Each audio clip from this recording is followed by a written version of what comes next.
새해 복 많이 받으십시오. 새해 건강하시고 여러분 마음에 원하는 것들이 상취되는 은혜를 하나님의 은혜 속에 누리시기를 바랍니다. 구약 성경에 특별히 모세오경에 나오는 메시지의 중심이 되며 목적지는 가나안입니다. 계속 가나안이 그들의 메시지의 중심이고 가나안을 주시겠다는 내용이죠. 신약의 메시지의 중심은 천국입니다. 구약은 계속해서 하나님이 자기 백성 이스라엘에게 가나안을 주시겠다고 말씀을 하신 내용이지요. 선택받은 자기 백성에게 나중에 가나안을 주어 가나안에서 구원의 놀라운 사역을 이루는 전초 기지를 삼아서 가나안 땅 한 지역에서 비시아 베들레헴에서 보내시고 그리고 그를 통해서 인류를 구원하는 역사를 가나안 곧 시온성에서부터 시작하실 것을 하나님은 섭리 계획해 주셨다가 때가 되어 그 아들을 보내시게 됩니다.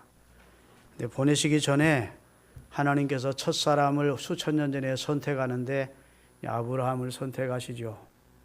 그는 갈대아 우르에서 살던 이 사람이었는데 하나님이 선택해서 내가 네게 지시할 땅으로 가라 하시고 그들을 인도해 간 곳이 가나안입니다. 그 아들에게도 가나안을 주시면서 네 발바닥으로 밟는 곳 동서남북 다 이 땅을 너와 네 후손에게 주겠다. 야곱에게도 너와 네 후손에게 주겠다 그래요. 그런데 그 후손에게 당장 주셨습니까? 안 주셨습니까? 당장 주시지 않습니다. 창세기 15장에 보면 아브라함에게 이 땅을 주기는 주겠는데 네 후손들이 이방의 객이 되어서 이방 나라의 나그네가 되어서 이방 사람들을 섬기다가 때가 되면 내가 그 이방 나라를 징치할 것이고 그들을 이끌고 나오게 될 것이다. 그리고 이 땅을 너희 후손들에게 줄 거야. 아멘. 너는 그 안에 죽는다. 그때까지 너는 못 살아. 그렇지만 내 후손들은 이방의 나그네가 되어 거기서 큰 민족을 이루어 내가 이 가나안 땅을 너희와 너희 후손에게 주겠다. 이렇게 약속하셨어요. 그리고 이방 땅으로 보내기 위하여 요셉을 먼저 보냈고 요셉이 애굽의 총리가 곡절 끝에 되고 야곱의 70명의 가족이 애굽으로 이주해 가면서 하나님이 예언하셨던 대로 이방 나라 애굽 땅 고센 지역에서 큰 민족을 430년 동안 이루게 되는 겁니다. 믿습니까? 한 가족이 민족을 이루는 건 기적입니다. 부족이 나라를 이루는 것도 불가능합니다. 부족 간의 다툼 때문에 부족이 나라가 될 수가 없어요. 근데 하나님께서 아브라함의 후손을 큰 민족을 이룬 다음에 못자리에서 모를 이양해서 논에다 심듯이 애굽이란 나라 안에서 거기에서 보호를 받으며 430년 동안 민족을 이루게 하시고 하나님이 준비시켰던 모세를 보내서 자기 백성 이스라엘을 출애굽하게 함으로 이스라엘을 구원해 내지요. 그렇죠? 그러니까 하나님이 궁극적으로 이스라엘 자손들에게 주기를 원했던 땅은 가나안입니다. 그래서 이끌어냈다고요. 홍해를 육지처럼 건너서 이끌어냈다고요. 그리고 가나안 이제 들어가면 되는데 이스라엘 사람들이 뭐 안 들어가겠다는 겁니다. 여기서 차라리 죽는 게 좋겠다는 광야에서 한 장관을 세워서 애굽으로 다시 돌아가 노예 생활 그대로 하자는 겁니다. 여러분 그때 하나님이 얼마나 속이 상하셨겠습니까? 이건 하루 이틀 계획한 것이 아니고 이미 하나님이 수천 년부터 섭리하시고 계획하셨던 하나님의 일인데 막상 이 축복된 젖과 꿀이 흐르는 땅 가나안을 주려고 그러니까 거기는 안악자손이 있고 거기는 성도 견고하고 우리가 들어가면 그 사람들한테 우리는 다 죽는다 이런 두려움. 내가 너와 함께 할 텐데 뭘 걱정하느냐. 아니 세계 최고의 나라인 애굽도 굴복시키고 자기 백성을 인도해내신 하나님이라면 오합지졸인 7 부족이 살고 있는 가나안이야 문제없이 주실 터인데도 못 들어간다. 우리는 여기서 차라리 죽는 게 좋겠다. 애굽으로 다시 돌아가자. 하나님이 광야에서 우리를 죽이시려고 이끌어내셨다. 이러면서 하나님을 향하여 참남되고 불신앙적인 말을 막 해댔기니까 하나님이 아직은 들어갈 때가 아니구나 싶어서 40년을 광야에서 저들을 연단 훈련시키십니다. 그러시죠?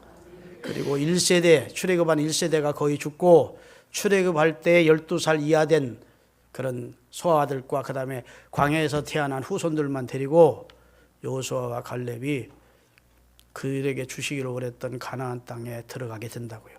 근데 그 바로 오늘 본문은 바로 그 가나안 땅을 목전에 두고 이스라엘의 걸출한 그런 지도자였던 모세가 죽고 모세의 시종에 지나지 않던 여호수아가 모세의 뒤를 이어 이스라엘의 지도자가 된 겁니다.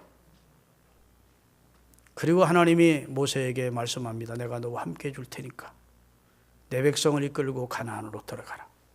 마음을 강하게 해라. 담대히 해라. 두려워하지 마라. 모세와 함께 했던 것처럼 내가 너와도 함께 해줄 거야. 아멘. 좌로나 우로나 사람 말 듣고 환경 보고 치우치지 마라. 아멘. 네가 발바닥으로 밟는 것은 다 너와 내 후손에게 주었노니 걱정하지 말고 들어가라. 여러분, 이런 말씀을 하나님으로부터 듣기 전에 여호수아의 마음이 어땠을 것 같습니까? 얼마나 부담스러웠겠습니까? 자기가 볼 때 하늘 같은 지도자, 자기가 모셨던 모세 같은 걸출한 지도자도 이스라엘 백성들이 목이 곱고 폐역해서 얼마나 인도하기가 힘들었는지 모릅니다. 그걸 옆에서 지켜본 사람이요. 이스라엘 백성은 완악하지, 자기는 모세에 비하면 너무도 미미하게 그지없는 존재이지. 그런데 이 백성들 이끌고 가나안으로 들어가는데 가나안은 무주공산이 아니고 거기는 원주민들이 살고 있는 키고 크고 장대하고 성도 견고한 성이 살고 있는 사람들을 그들을 쳐부시고 그 나라를 차지해야 되는데 너무너무 마음이 부담되는 입장인데 하나님이 그에게 나타나서 내가 함께하니까 걱정하지 마. 내가 이스라엘 목전에서 너를 크게 해서 너를 함부로 보는 사람이 없게 해줄게. 자, 여호수아 3장 7절을 띄우겠습니다. 하나님이 두려워하는 여호수아에게 다시 한번 말씀합니다.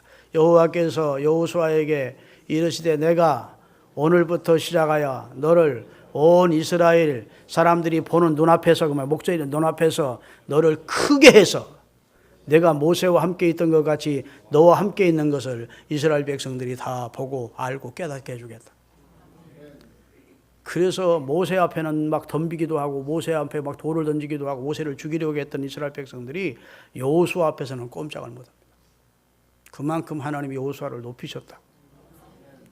근데 그렇게 하시기 전에 하나님이 내가 너와 함께 할 테니까 걱정하지 말고 이 백성을 이끌고 가나안으로 들어가라는 겁니다. 할렐루야. 들어가서 사실은 가나안을 정복의 주인공이 된 겁니다. 이 여호수아가. 그렇죠? 요단강을 육지처럼 건너고 여리고성을 하나님이 무너뜨려 주시면서 막 파죽주세로 가나안 땅을 차지할 수가 있게 됐다고요. 여러분, 하나님은 저와 여러분을 위해서 놀라운 계획과 축복을 약속하고 이끌고 계신데 우리가 이스라엘 사람처럼 아이고 나는 못해, 나는 안 들어가, 나는 순종 못해 이러면서 하나님의 축복 앞에서 초치는 행동을 하지 않기를 바랍니다. 이스라엘이 그 짓 했다고요. 그래서 하나님이 또 속이 상하니까 내 귀에 들린 그대로 해주마. 죽기를 원하니까 이 광야에서 네 죽을 때까지 기다렸다가 네 후손들만 데리고 들어가줄게. 그리고 40년을 뺑뺑이 돌렸다고요.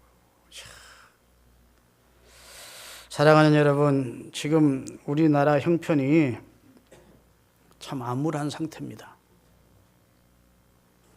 이제 국내외 사정이 가장 역대 정권 가운데 가장 암울하지 않나 싶고 정치도 그렇고 사회도 지금 서로 간의 갈등, 좌우의 갈등이 심하고 경제도 계속 나락으로 떨어져서 문 닫는 가게가 속출한다고 그러고 사업도 문을 닫는 경매되는 공장이 많다고 그러고 외교도 뭐 지금 분간을 못하고 있는 것 같고 그런 상황이야. 여호수아가 답답했던 것처럼 두려웠던 것처럼 올 1년 동안 우리 앞에 어떤 일이 있을지 우리가 두렵고 우리나라가 어찌 될지 하는 그런 염려가 없지 않아 있는 게 사실입니다. 어차피 미래는 불안한 거거든요. 그렇죠? 미지의 세계, 아직 가보지 않은 길이기 때문에 불안한데, 더더군다나 지금 여러 경제 지표나 지금 뭐 국내 정세가 아예 밝다, 소망적이다, 그럴 입장이 아니라고요. 그러면서 이제 한 해를 우리가 시작하게 됐는데, 여러분, 그래도 그리스도인은 확실한 게 한 가지 있습니다. 하나님이 격려하세요. 오늘 하나님이 지금 모세를 격려하는 겁니다. 모세야, 여호수아를 격려하는 말씀이요. 두려워하지 마. 아멘. 너 발바닥으로 믿음으로 밟으면 다 줄 거야. 내가 너와 함께 할 거야. 아멘. 여러분, 사람의 격려 정도가 아닙니다. 어떤 능력 있고 동망이 있고 지위가 높은 사람이 힘내, 그런 정도가 아니에요.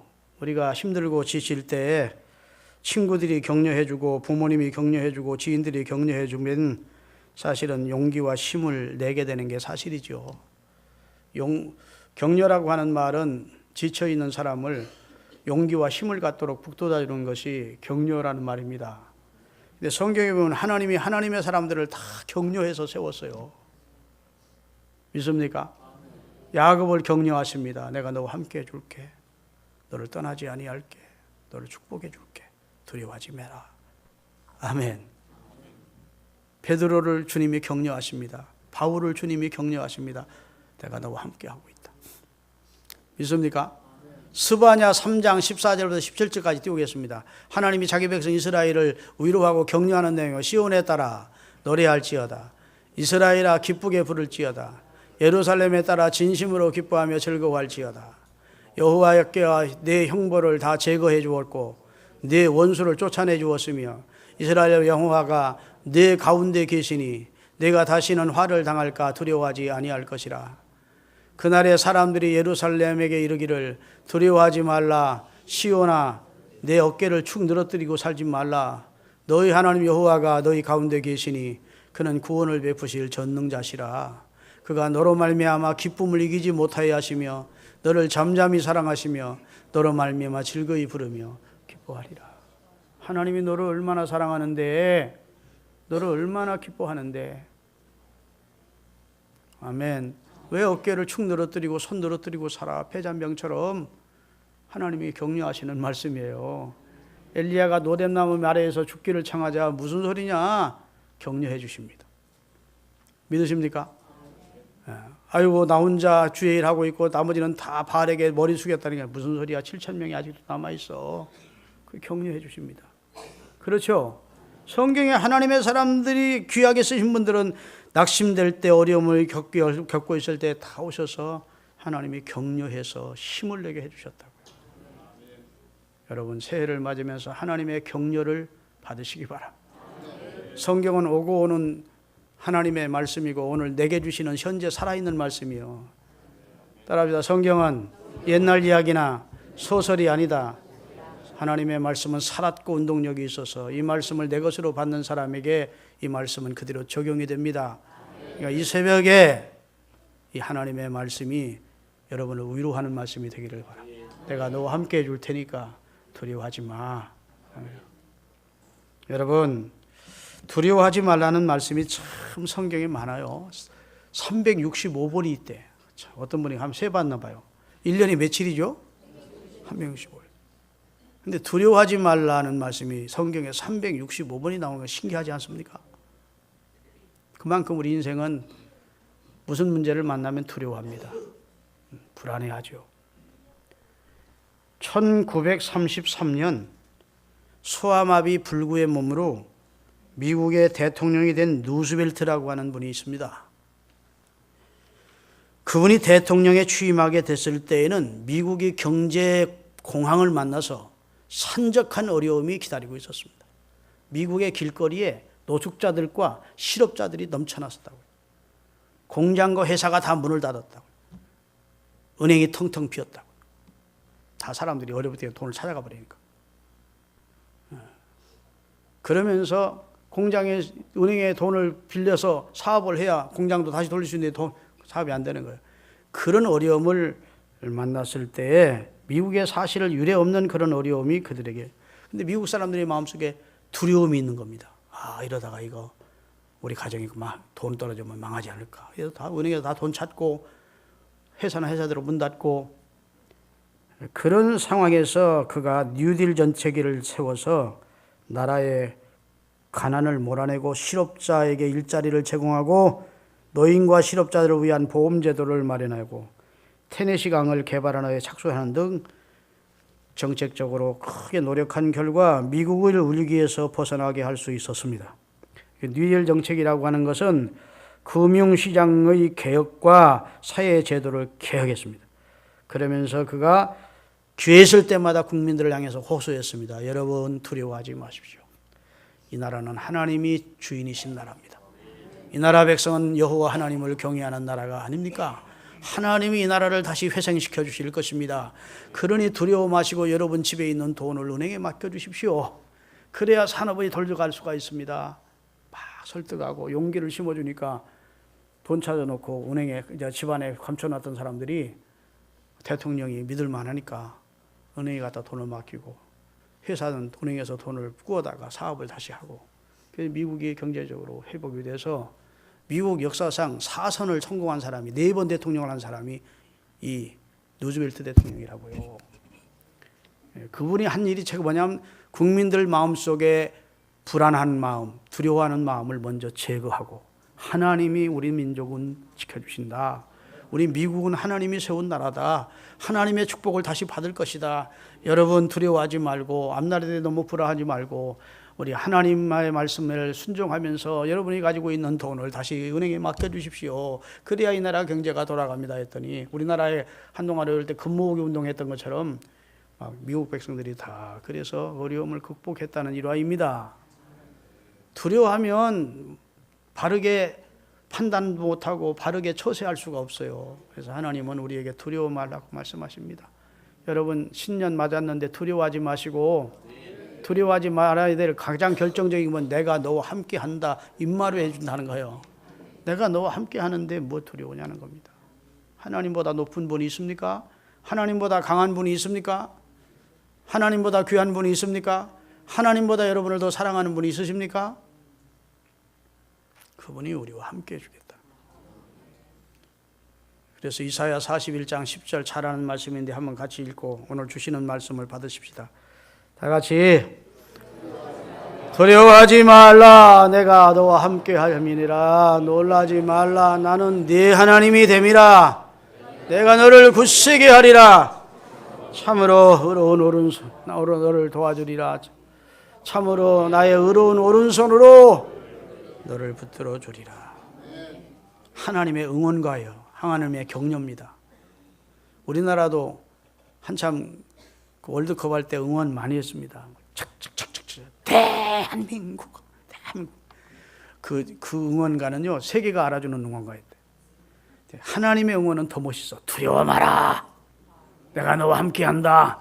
놀라지 마. 나는 네 하나님이야. 다른 사람 하나님 아니야. 네 하나님이야. 내가 오른손으로 너 붙들어주고 있어. 그 하나님의 말씀이 남에게 주신 말씀이라고 받지 마시고 성경은 살아있는 하나님의 말씀이고 오늘 내게 주시는 말씀임을 그대로 받으셔서 우리 두려워 말고 하나님이 내 앞날을 준비했음을 믿고 믿음으로 한 해를 시작하실 수 있게 되기를 바랍니다. 왜냐하면 하나님이 함께 한대요. 여러분 부모의 마음은 늘 자식에게 함께 있는 겁니다. 신명기 11장 12절을 띄우겠어요? 다 같이 네 하나님 여호와께서 돌보아 주시는 땅이라. 새초부터 새말까지 옛날 성경은 연초부터 연말까지 네 하나님 여호와의 눈이 하나님의 백성의 머리 위에 늘 머물러 있느니라. 아이 목사님 신년 되니까 괜히 위로해 주라고 그런 말씀이지 아니요. 하나님의 말씀을 여러분의 것으로 받으세요. 그리고 하나님의 말씀을 붙드십시다. 하나님의 약속을 붙드십시다. 하나님이 두려워 말라 하시는구나. 하나님이 나와 함께 하신다 하시는구나. 결정적으로 중요한 것은 오늘 본문의 8절 9절입니다. 하나님 오늘 본문 8절 9절 읽고 정리하겠습니다. 다 같이 이 율법책을 내 입에서 떠나지 말게 하며 주야로 그것을 묵상하여 그 안에 기록된 대로 다 지켜 행하라. 그리하면 내 길이 형탄하게 될 것이라. 내가 형통하리라. 내가 네게 명한 것이 아니냐. 강하고 담대하라. 두려워하지 말며 놀라지 말라. 네가 어디로 가든지 네 하나님 여호와가 너와 함께 하느니라 하시니라. 하나님 말씀을 좌우명으로 삼고 좌우로 흔들리지 말고 세상 소리에 너무 귀 기울이지 말고 영원한 진리의 말씀, 약속의 말씀을 나침반으로 삼고 내비게이션 삼아서 내 앞길을 인도하는 주의 말씀은 내 발의 등이고 내가 가는 길에 빛인 줄 알고 내가 어떤 선택을 할까, 내가 이런 때 어떤 결정을 할까, 그렇게 갈등이 될 때마다 하나님의 말씀이라는 내비게이션으로 여러분의 길을 정하십시오. 그러면 형통하게 된다. 사람이 자기 꾀에 자기가 쏟고 자기가 판 올무에 노은 올무에 걸리고 자기가 판 험정에 자기가 빠지는 게 인간의 어리석음입니다. 아무리 꾀에 있고 뭐 그렇게 살아도 다 자기 꾀에 걸리더라고요. 역사적으로 인물들을 보면 자기가 그렇게 안전하다고 지어놓은 아방궁에서 거기서 살해되고 안가에서 살해되고 사람의 꾀가 자기가 그곳에 들어가서 상황 노릇하겠다는 이래저단에 들어가 보지도 못하고 지금 어려움 당하고 하는 거 보면 다 사람은 내일을 준비하고 앞날을 계획하지만 그렇게 안 돼요. 여호와의 말씀이 여러분의 삶에 지침이 되도록 하십시오. 그래야 만년이 가도 후회함이 없습니다. 그러나 내 꾀로 내 생각으로 결정하면 1년, 한 달, 일주일도 못 돼도 후회해요. 자, 두려워 마십시다. 그 이유는 하나님이 전능하신 하나님이 나와 함께 하기 때문에. 어떻게 살아야 되냐? 하나님의 말씀을 나침반 삼고 할렐루야 지도 삼아서 내비게이션 삼아서 살아서 우리에게 이제 주어진 2019년도를 복되게 사시는 우리 신흥가족들 될 수 있기를 바랍니다. 기도하겠습니다.